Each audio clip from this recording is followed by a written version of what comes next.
Oke, Assalamualaikum warahmatullahi wabarakatuh. Kali ini kita akan membahas di penelitian bidang pendidikan, yaitu mencari state of the art pada penelitian. Terkadang kita sebagai mahasiswa ini masih mengalami kebingungan, di mana sih letak kayak state of the art, apa itu state of the art, terus bagaimana sih cara membentuk sebuah state of the art menjadi sebuah paragraf gitu ya.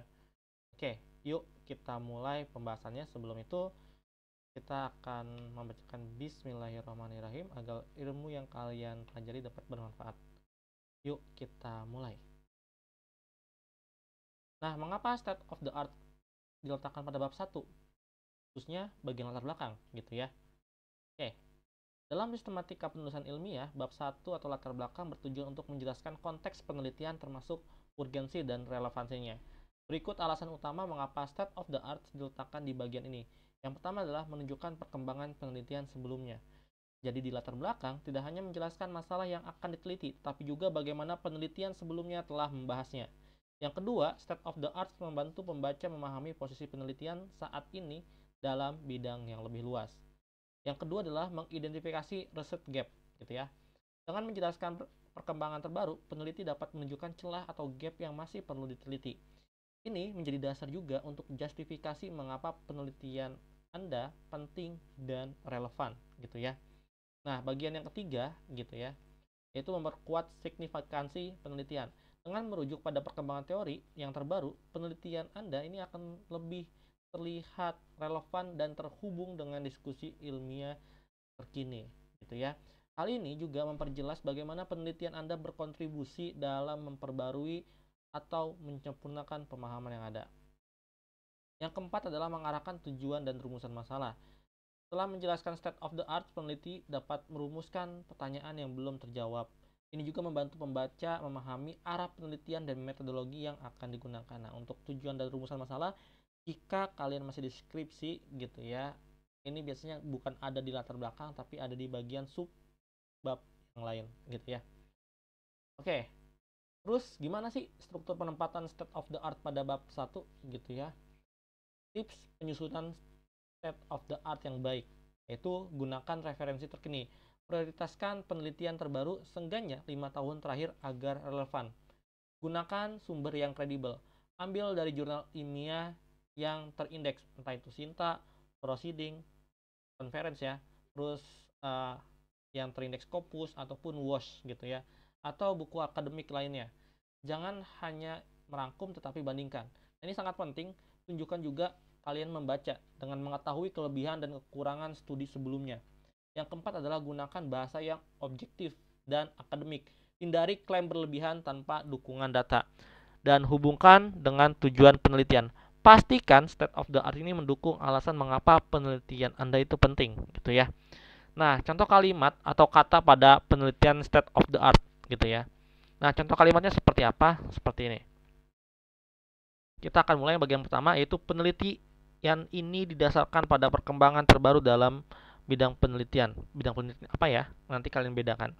Di mana beberapa studi terdahulu telah menunjukkan bahwa titik-titik. Menurut nama peneliti tahun, metode yang paling mutakhir dalam topik misalkan pendekatan metaphorical thinking adalah titik-titik gitu ya. Kajian terbaru dalam bidang ini mengindikasikan bahwa gitu ya, meskipun berbagai pendekatan telah diusulkan, penelitian ini bertujuan untuk mengembangkan solusi yang lebih optimal dibandingkan dengan metode sebelumnya. Yang kelima adalah studi sebelumnya seperti nama peneliti dan tahun menunjukkan bahwa teknik memberikan hasil yang signifikan dalam titik-titik. Yang keenam adalah state of the art dalam bidang ini menunjukkan adanya kecenderungan penggunaan teknologi atau metode untuk meningkatkan apa nih, gitu ya. Dibandingkan dengan pendekatan sebelumnya, penelitian ini menawarkan solusi yang lebih efisien dalam atau lanjut lagi penelitian terbaru masih menghadapi keterbatasan dalam aspek apa nih? Sehingga diperlukan inovasi lebih lanjut, gitu ya. Nah, kata-kata apa yang sering digunakan sebenarnya kalau tadi kalimat, sekarang kata-kata, yaitu kata-kata perkembangan terbaru, kemajuan penelitian, tren penelitian, teknologi mutakhir, sama metode penelitian terkini. Dan ada pun yang lain yaitu solusi inovatif, pendekatan terbaru, keterbatasan studi sebelumnya, optimalisasi, dan kontribusi penelitian. Gitu ya.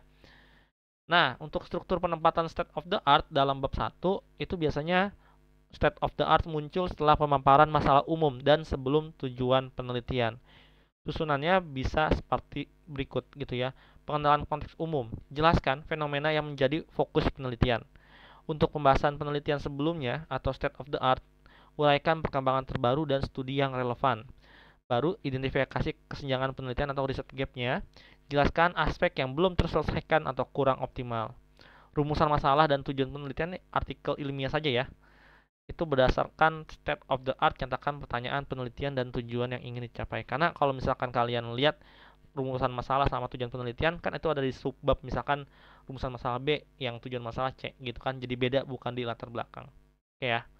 Next, cara meletakkan state of the art dalam latar belakang penelitian. Nah, ini bagian terpentingnya. Kalau tadi kita udah ngelihat bagaimana per konteksnya ya, kita akan bahas ke bagian state of the art yang ini nih, maksudnya. Oke ya. Nah, yuk kita mulai cara meletakkannya. Jadi state of the art dalam latar belakang ini berfungsi untuk menunjukkan perkembangan terbaru dalam bidang penelitian dan posisi peneliti yang akan dilakukan. Agar penyusunan efektif, ikuti langkah-langkah berikut. Yang pertama adalah awali dengan konteks umum. Jelaskan juga pentingnya topik penelitian secara luas, termasuk urgensi peningkatan kualitas pembelajaran matematika. Contohnya seperti apa gini ya. Matematika merupakan salah satu mata pelajaran yang fundamental yang memiliki peran penting dalam pengembangan keterampilan berpikir kritis dan pemecahan masalah. Namun, beberapa studi menunjukkan bahwa banyak siswa yang mengalami kesulitan dalam memahami konsep, terutama dalam materi misalkan aljabar gitu ya, atau geometri. Nah, yang kedua gitu ya. Yang kedua ini adalah kita akan melihat sajikan perkembangan penelitian sebelumnya. Uraikan dulu penelitian yang terbaru, termasuk metode atau model pembelajaran yang telah digunakan. Contohnya apa gitu ya. Beberapa penelitian telah mengembangkan berbagai model pembelajaran untuk meningkatkan pemahaman matematika siswa. Misalnya, pendekatan PBL terbukti efektif dalam meningkatkan keterampilan berpikir kritis siswa berdasarkan Rahman tahun 2022. Selain itu, model discovery learning yang dikombinasikan dengan teknologi digital juga telah diterapkan dalam beberapa studi. Ini menurut Putri dan Santoso tahun 2023. Nah, barulah kita cari identifikasi riset gap-nya. Tunjukkan kelemahan atau keterbatasan dari penelitian sebelumnya untuk menemukan celah penelitian yang dapat menjadikan landasan penelitian kamu. Contohnya apa? Meskipun model pembelajaran seperti PBL dan Discovery Learning telah terbukti efektif, beberapa penelitian masih menemukan tantangan dalam implementasinya.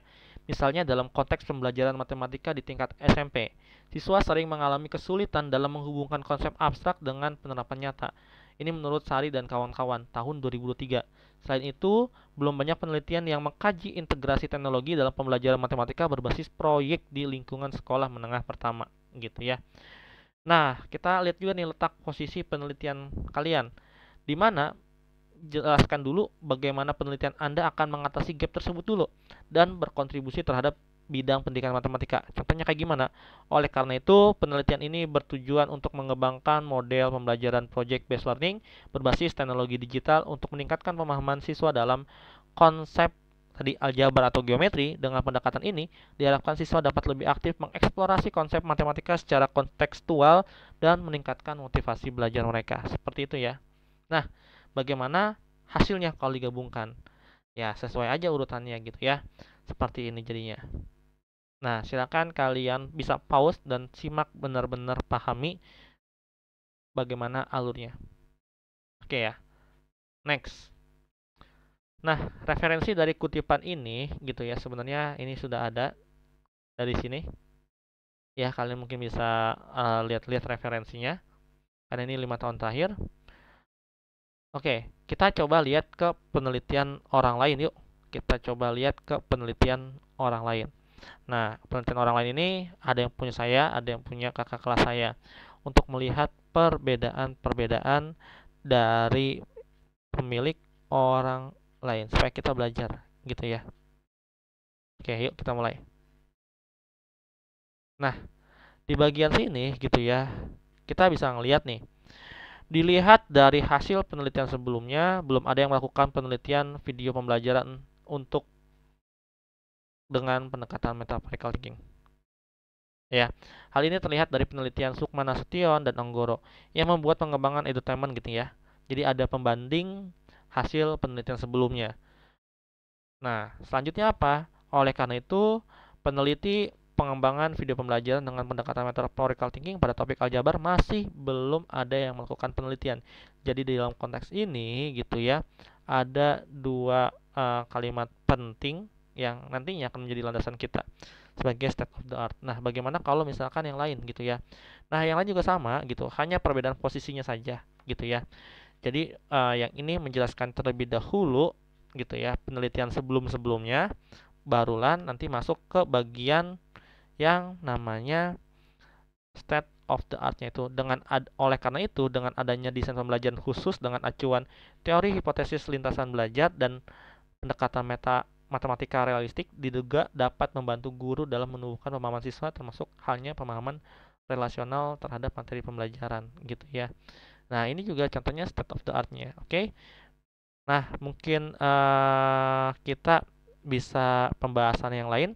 Silakan kalian tuliskan di kolom komentar. Nanti kita akan membahas apa gitu ya. Karena siapa tahu kebingungan kalian akan menjadi inspirasi saya untuk selanjutnya membuat sebuah video gitu ya. Oke, mungkin cukup sekian.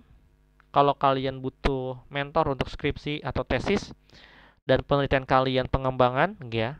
Kalau untuk skripsi boleh kuantitatif kualitatif, silakan hubungi saya.